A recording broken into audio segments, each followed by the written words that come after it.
In today's video, I'm going to teach you how to enter deposits from property managers using QuickBooks Online. When you receive a payment from a property manager, it usually includes rent or other income, minus things like management fees, repairs, or other expenses.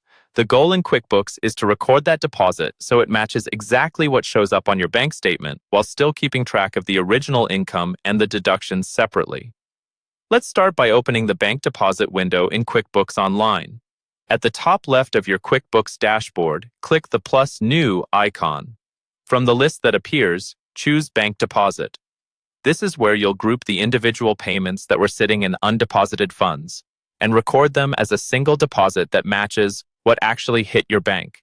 At the top of the bank deposit screen, you'll see a field called Deposit To. Click the drop-down and choose the bank account where the property manager's funds were actually deposited, such as your main operating bank account. Next, set the date of the deposit to match the date shown on your bank statement for that transaction. This keeps your bank reconciliation clean and accurate. Below that, you'll see a list of payments that are currently in your undeposited funds account. These represent individual amounts you've already recorded but not yet deposited. Check the box next to each transaction that was included in this particular deposit from your property manager. As you select them, keep an eye on the total at the bottom of the section. That total should represent the gross amount before any fees or expenses are taken out. Now you'll account for expenses and fees so that the final deposit matches the net amount you actually received. Scroll down to the section labeled Add Funds to this deposit.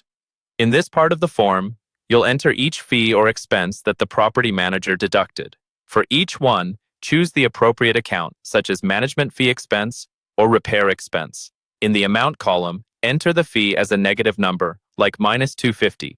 This tells QuickBooks to subtract that amount from the gross income.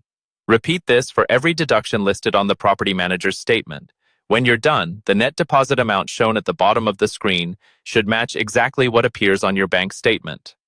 Once everything looks correct and the net amount ties out, click Save and Close. This records the deposit, updates your bank balance, and properly allocates income and expenses so your financial reports stay accurate.